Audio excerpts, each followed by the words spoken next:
Bien, acá entonces es un resumen con la ecuación de continuidad y la ecuación de Bernoulli. La general y caso particular para altura constante. ¿Sí? Vamos a ver algunas aplicaciones cualitativas. Pensemos en un arroyo. Esto visto de arriba, un arroyo tiene una cierta área en un instante dado y luego se va angostando, se va angostando, pasa por un cañadón, por ejemplo, ¿no? ¿Y qué pasa con la velocidad entonces? Bueno, si aplicamos la ecuación de continuidad, suponemos que la altura es la misma, ¿no? ¿Sí? Entonces, ¿qué va a pasar? Que al aplicar la ecuación de continuidad, A1 por B1 es igual a 2 por B2. Por lo tanto, puedo despejar cuánto vale A2 en función de las áreas y B2 entonces va a ser, fíjense, B1, A1 dividido a 2. Entonces, ¿qué ocurre? Si el área 1 es mayor que el área 2, como está acá, B2 va a ser mayor que B1. Es lo que sabemos. Entonces, cuando tenemos un río ancho, la velocidad del río es baja y si el río se angosta, la velocidad crece, justamente aplicando la ley de continuidad. Esto también se puede ver, por ejemplo, en una canilla y un chorro de agua. ¿Sí? El chorro de agua que ustedes ven arriba es gordo y a medida que va cayendo se va angostando, eso lo pueden ver también. ¿Por qué pasa eso? Bueno, porque el área tiene que disminuir. ¿Por qué disminuye el área acá? Porque aumenta la velocidad. Acá es al revés, ¿no? Lo que está, digamos, aquí lo que esfuerzo es el área que sea menor, porque el río se angosta. Pero acá lo que esfuerzo es que la velocidad sea mayor. ¿Por qué la velocidad es mayor? Bueno, por supuesto, el agua está cayendo y gana velocidad. Es caída libre de las moléculas de agua. Entonces la velocidad del agua acá es bastante mayor que de salida, ¿no? Entonces, al aumentar la velocidad, aplicando esta misma ley, en este caso el área disminuye. ¿Ven? Un caso o el otro, pero el efecto es el mismo. Otro ejemplo es una casa, por ejemplo. ¿Por qué se vuelan los techos de la casa a dos aguas? O sea, sobre todo en Estados Unidos pasa eso muy a menudo, que son techos, casas de madera, bueno, pasa cualquier cosa eso. ¿No? Vamos a suponer una casa entonces con techo a dos aguas, que antes de la tormenta, antes de un fuerte ventarrón, hay una presión interna, P0, y el aire está quieto, B0, ¿no? Esa es la presión estática que tengo dentro de la casa. Pero de repente empieza a soplar mucho viento, y se produce gran velocidad del viento. ¿Y qué pasa entonces? La velocidad digamos, inicialmente antes de la tormenta, la presión afuera era también igual que la presión de la casa, la presión estática atmosférica. Pero ¿qué pasa? Si la velocidad aumenta, como ustedes ven acá, mirando esta expresión, si la velocidad aumenta, ¿qué tiene que ocurrir? Como es constante esto, tiene que bajar la presión. Baja la presión, ¿ven ustedes? Y entonces, ¿qué ocurre? Si tengo más presión adentro que afuera, hay una fuerza neta hacia arriba, que es lo que huele al techo. Para entender eso rápidamente, pensemos acá que hay una membrana o una hoja de papel o lo que fuere, y esta digamos, hoja o membrana separa dos recipientes, uno que tiene una presión 1 y otro que tiene una presión 2. P1 es mayor que P2. ¿Cuál es la fuerza neta que actúa sobre la parte izquierda de la membrana? Bueno, es P1 por el área de la membrana, P1 por A. Actúa para allá, como ya sabemos, ¿no? Siempre perpendicular al área. Y del otro lado, si tengo, por ejemplo, aire, también a una presión P2, ¿qué va a ocurrir? ¿Sí? Eh, digamos, el fluido va a hacer una presión para allá, que va a ser P2 por el área, ¿sí? La misma área. Entonces, si P1 es mayor que P2, esta fuerza es mayor que esta, entonces hay una fuerza neta para allá. La membrana se va como a combar para este lado. Bueno, eso es el funcionamiento del tímpano del oído, ¿no? Debido a las diferencias de presión que hay, el sonido es una onda de, vamos a mencionarlo más adelante, una onda de presión, ¿sí? Y entonces, esa deformación justamente es el tímpano que recoge justamente esas diferencias de presión, ¿sí? Por supuesto, por un lado y por el otro, ¿no? Puede aumentar o disminuir la presión. Entonces, en función de eso, pasa exactamente igual acá. Aunque tengo una presión más grande adentro que afuera, hay una fuerza neta hacia arriba y el techo se vuela. ¿Ok? ¿Sí? En realidad, ¿qué habría que hacer en estos casos? La gente cierra todo, pero digamos la teoría, por lo menos, ¿no? Ahora, claro, si viene un viento muy fuerte, te puede volar todo igual. No estoy hablando de un tornado, sino, digamos que si hay una bajada grande de presión, las tormentas generalmente ocurre eso, ¿no? Tengo una presión y de repente, ¿vieron? Baja mucho la presión atmosférica, es típico de tormenta. Entonces habría que abrir una ventana o algo para tratar de que la presión adentro y afuera sea lo más parecida posible, ¿sí? ¿Ok? Y que haya un movimiento adentro de viento para que, bueno, tratar de igualar y que no sea tan diferente las presiones, ¿sí? En el caso de los barcos o vehículos que pasan muy cerca, en los canales, por ejemplo, que pasan los vehículos, los barcos cerca, no pueden pasar demasiado cerca. En la ruta pasa igual también, si pasa un camión y otro camión, o un auto y un camión, ¿qué ocurre? Fíjense ustedes, tengo los dos vehículos que marchan en sentido contrario. Antes que pasen los vehículos tengo una cierta presión estática, el aire siempre suponemos que está en reposo, que no hay viento, ¿no? ¿Ok? Estamos suponiendo eso. Y en el momento que pasan, fíjense que hay un movimiento de aire aquí arrastrado por ambos vehículos y la velocidad es grande porque la velocidad es relativa, ¿no? Si van a una velocidad, se cruzan al doble de la velocidad, ¿no? Como ustedes saben.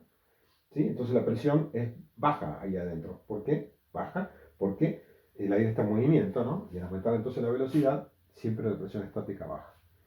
Y si la presión baja, y acá tengo una presión más alta, hay una fuerza neta ¿para dónde? Hay una fuerza neta que los trata de juntar uno con otro. ¿Sí? Una succión, hay como una especie de succión lateral, y por eso es peligroso esto cuando uno pasa muy cerca en la ruta, sobre todo cuando viene un camión de frente. ¿Sí? Uno puede tenderizas hacia el camión, ¿no? Es muy común eso. No estoy hablando además que hubiera un viento, ¿no? Eso es otra cosa, ¿sí? Ahí me empuja, entonces bueno, cuando pasa el camión pasa de cortina y ahí también cambia toda la estructura. Pero estoy hablando simplemente de la variación de presión debido a la velocidad, no porque hubiera otro viento, ¿ok? Ustedes dirán, bueno, acá en estos casos, acá no, pero acá y acá estoy aplicando la ecuación de Bernoulli en aire y dijimos que la densidad no es constante. Bueno, acá podemos suponer que la densidad es constante, ¿sí? La densidad del aire acá dentro y acá afuera podemos suponer en principio que es muy parecida, así que si es parecida la densidad y no cambia mucho, podemos seguir aplicando la ecuación de Bernoulli aunque haya aire, ¿sí? No es tan exacta, por supuesto, en líquidos, pero en principio para dar una idea de qué es lo que ocurre. Recuerden que son aplicaciones estas cualitativas, no estoy calculando nada específico. Sigamos adelante con otras.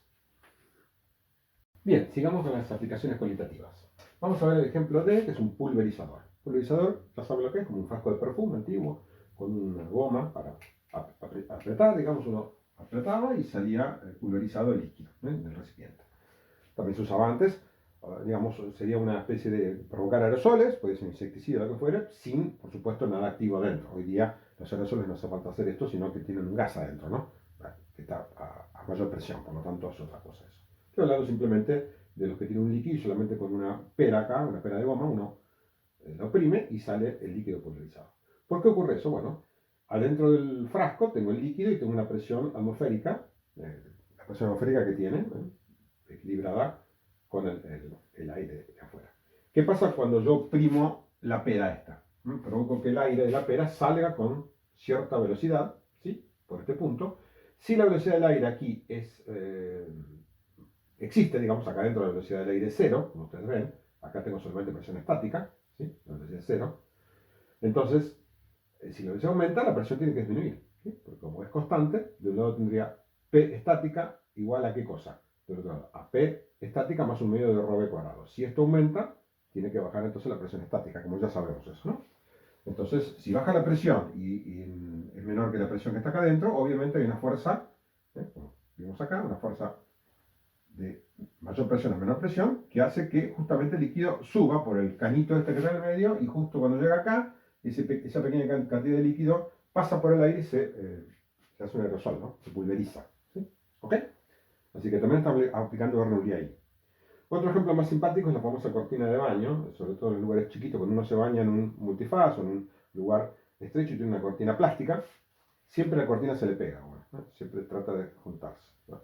Hay muchos efectos, por eso también está la temperatura, etcétera, ¿no? Del agua que calienta el aire y hace que el aire sea menos denso acá que acá, ¿sí? Entonces la presión disminuye, pero esa es la parte estática sería, ¿no? Porque disminuye la presión, ¿sí? Porque disminuye la densidad. Pero además se produce debido a que el agua arrastra aire y entonces hay una mayor velocidad aumenta la velocidad del aire y disminuye entonces la presión. Al disminuir la presión, ¿no? Como tengo mayor presión afuera, que es estática, el aire está quieto afuera, también se produce una fuerza neta y siempre se me pega la cortina de vuelta cada una. Así que cuando se están bañando y les pasa eso, digan Bernoulli y van a quedar bien, saber de qué se trata eso. Luego hagamos un par de experimentos más sencillos también, ¿sí? Tengo una hoja de papel, ¿sí? ¿Ven? Una hoja de papel y voy a soplar por encima.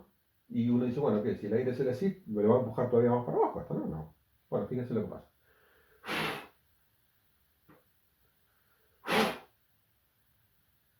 Logro soplar y la hoja se levanta. Insólito, ¿no? Porque pareciera que el aire, si viene aire acá, lo empuja para abajo. ¿Qué está pasando? Bueno, Bernoulli puro. Es como los casos que vimos antes. ¿Sí? Acá tengo la presión estática. En el principio tengo presión estática y presión estática. la hoja cae por su propio peso, obviamente, ¿no? La fuerza del peso. Cuando soplo acá arriba, y estoy soplando bastante fuerza, ¿qué pasa? Aumenta mucho la velocidad y disminuye la presión. Un poco que disminuya, alcanza para levantar esta pequeña hojita de papel. ¿Se entiende? ¿Sí? Entonces lo que está pasando ahí simplemente la presión bajó y hay una fuerza neta hacia arriba, una fuerza ascensional. Este es el principio de por qué un avión vuela, ¿sí? Aunque les parezca mentira. Si esta es el ala de un avión, lo que se hace es, en realidad, bueno, lógicamente, vamos a suponer que el aire está quieto, se mueve, en vez de yo soplar, puedo mover la hoja, sería lo mismo, ¿no? Es difícil hacerlo porque estoy soplando bastante fuerte, hay que mover la hoja a mucha velocidad, no se puede hacer fácilmente. Pero como ustedes ven, como velocidad es relativa, lo que tiene que ocurrir es velocidad relativa, ¿no? Lógicamente estuvieran también por abajo, vamos a verlo eso en el próximo video, pero hay una diferencia entonces de velocidad arriba y abajo que hace que haya una fuerza neta hacia arriba. ¿Ok? Vamos a hacer otro efecto también, que se llama efecto túnel. Y es un túnel justamente hecho con hoja de papel, como ustedes ven acá. Si yo soplo acá adentro, ¿qué va a pasar? Dice, bueno, se va a volar todo el diablo. No, se aplasta la hoja contra el piso. ¿Ok? Pasa lo mismo. Acá la fuerza para dónde es ahora. Al revés. Acá tengo presión estática, soplo adentro del túnel, por la doble, ¿qué pasa? Insisto, siempre pasa lo mismo, ¿no? Si la velocidad aumenta, la presión disminuye. Ven ustedes, siempre aplicando esta expresión. Estoy trabajando siempre ahí constante, por eso la escribí, es la más fácil. Entonces, aumenta la velocidad, baja la presión y pasa esto. Tengo más presión arriba que abajo y se aplasta la hoja. ¿Ven ustedes? Este famoso efecto túnel que usan mucho los automóviles de carrera, en general los autos, van chupados al piso. ¿Por qué pasa eso? Porque un auto de carrera que va a 400 km por hora tiene tendencia a volar en realidad, ¿no? Casi, si tuviera pequeñas alitas a 400 km por hora, vuela. Un avión de aeroclub chiquitito levanta vuelo a 150 km por hora. Se imaginan ustedes, ¿no? Está bien que tiene aerodinámica justamente para eso, pero insisto, un coche de carrera a 400 km por hora estaría muy inestable y apenas tocando el piso. Entonces, se hace justamente, se ponen alerones y tipo digamos, de estructura aerodinámica para que vaya pegado al piso, lo que se llama efecto suelo, en este caso también efecto túnel, ¿ok? Esa es la aplicación esa de la ley de Bernoulli, entonces en esos casos. Bueno, miremos los últimos dos casos. Este es el caso del avión, que ya mencioné antes. Este es el ala del avión, ¿sí? Y estamos suponiendo que el avión se mueve hacia allá, pero estoy estudiándolo desde el punto de vista del avión, por lo tanto es equivalente a suponer que el avión está en reposo, el ala está en reposo y el aire se mueve para allá. Estamos suponiendo que no hay viento, ¿ok? Bien. Entonces, las líneas de flujo, ¿cómo son acá? Son todas paralelas, ¿no? Estamos suponiendo aire tranquilo. El avión se mueve contra estas líneas, es una velocidad relativa, pero al estar en la presencia del ala con cierto ángulo de ataque se llama justamente este ángulo, el ángulo que forma esta horizontal. ¿Qué va a pasar? Que las líneas de flujo se deforman y de acuerdo al perfil del ala, va a pasar que, digamos, acá se van como a juntar las líneas y líneas de corriente más juntas implican mayor velocidad, líneas más separadas implican menor velocidad. O como si ustedes quieren ver, para que no se produzca acá ningún vacío, una molécula de aire tiene que ir para acá arriba al mismo tiempo que tiene que ir por acá abajo, para que no se produzca vacío, ¿no? Acá. Entonces, la velocidad por arriba tiene que ser menor que la de abajo, como ustedes quieran verlo. Entonces, la velocidad arriba, V2, es mayor que V1. Si eso ocurre, P2 es menor que P1, siempre aplicando la ecuación de Bernoulli. Y entonces, si P1 es mayor que P2, hay una fuerza ascensional hacia arriba, como ya dijimos que ocurre. Aunque les parezca mentira, esto puede levantar un avión como un Airbus 380 que pesa no sé cuánto, miles de toneladas, y con esa par de alas es suficiente. Lo que pasa es que hay que darle suficiente velocidad al avión para que esto ocurra. Es por eso también que los aviones siempre levantan contra el viento, porque lo que importa es la velocidad relativa del viento respecto al ala, del aire respecto al ala. Yo cuando era chico pensaba que no, que al revés, el avión tenía que levantar a favor del viento, porque el viento entonces lo empuja y lo levanta. No, nada más equivocado. Si hubiera un viento hacia allá, por ejemplo, de 20 km por hora y el avión levanta a 100, el avión va a tener que ir a 120 para compensar los 20 que van para allá. ¿Se entiende? Vamos, que la velocidad de elevación fuera 100. Tengo el viento para allá y entonces el avión tiene que ir a 120. Si tengo viento en contra, 20 para allá, el avión a 80 ya levanta. ¿Se entiende? Porque las velocidades, como siempre, son las relativas. ¿Sí? Es otra otra causa. Inclusive, teóricamente, si el avión levanta así y tengo un viento de 100 de frente, no haría falta ni siquiera nada. Libero los frenos y ya volaría solo, estando en reposo respecto a la Tierra. Porque lo importante, insisto, es la velocidad del avión respecto al aire, no respecto a la Tierra. ¿Ok? Bien, el último caso es la pelota. Una pelota en el aire. Yo recuerdo un famoso director técnico en Argentina que decía que en la altura la pelota no dobla. Y tenía razón en el fondo, aunque no creo que él supiera nada de esto, pero por experiencia sabía que cuando uno quiere tirar un tiro libre, por ejemplo, y hacer una comba, o tirar un córner y que la pelota haga una comba determinada, en la altura no lo hace. ¿Y por qué no lo hace en la altura? Bueno, vamos a ver por qué primero la pelota hace una comba. Supongamos que la pelota no gira. Yo le pego justo en el centro y sale sin efecto, como se dice vulgarmente. La pelota se mueve para allá con la velocidad de la pelota. El aire vamos a suponer que está en reposo. ¿Qué dijimos entonces? Que desde el punto de vista relativo es como si el aire se mueve y la pelota está quieta. ¿Se entiende? Entonces reemplacé la velocidad de la pelota para allá, ya estoy en la pelota y el aire viene en sentido contrario. Bueno, ocurre esto. Bueno, si pasa esto, la velocidad es constante, las presiones son constantes y no pasa absolutamente nada. Eso si la pelota no gira.